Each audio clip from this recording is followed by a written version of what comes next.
বানাইছেন, সম্মানিত বানাইছেন।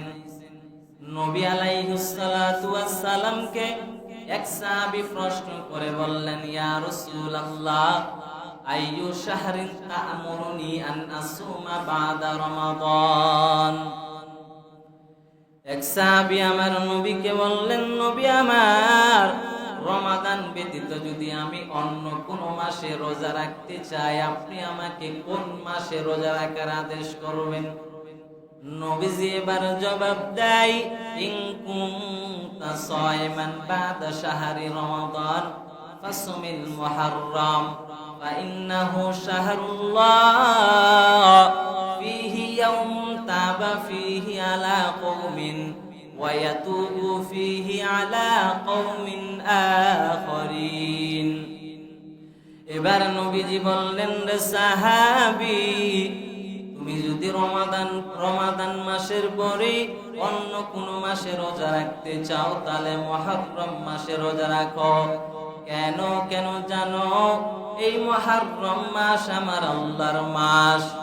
এই মুহররম মাসে এমন একটা দিন আছে, এই দিনে আল্লাহ তাআলা অসংখ্য মানুষের তওবা কবুল করে নিয়েছেন। আবার আমার আল্লাহ ভবিষ্যতে যত মানুষ মুহররম মাসের ওই বিশেষ দিনে তওবা করবেন, আমার আল্লাহ ভবিষ্যতে সব উম্মতের তওবা কবুল করে নিবে। কেমন দামি মুহররম! এর নবীর উম্মত, মুহররম অত্যন্ত দামি মাস। মুহররম মাসের রোজা রাখবেন 10 তারিখের রোজা। কয় তারিখের রোজা? যেই দিনটাকে আমরা আশুরার দিন বলে চিনি। কি নাম? আশুরার দিন। আশুরা শব্দটা আশেরাতুন থেকে, অর্থাৎ 10। আশেরাতুন মানে কি? 10, অর্থাৎ মুহররমের 10 তারিখকে বোঝানো হয়েছে। এই মুহররম মাসের 10 তারিখ রোজা রাখবেন। নবী আমার রোজা রাখতেন এবং আমার নবী অন্য সাহাবা একরামকে আশুরার দিনে রোজা রাখার আদেশ করেছেন।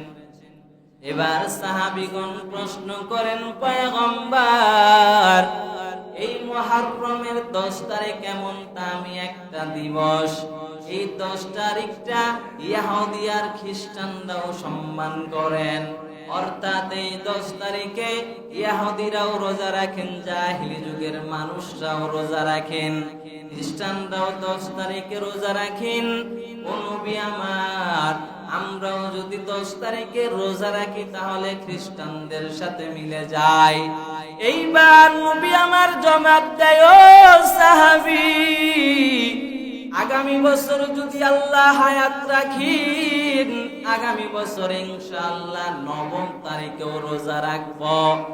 রাবি বলেন, আগামী বছর আসার আগে আমার নবী দুনিয়ার জমিন ছেড়ে বিদায় নিয়ে কবরে বাড়ি জমাইছেন।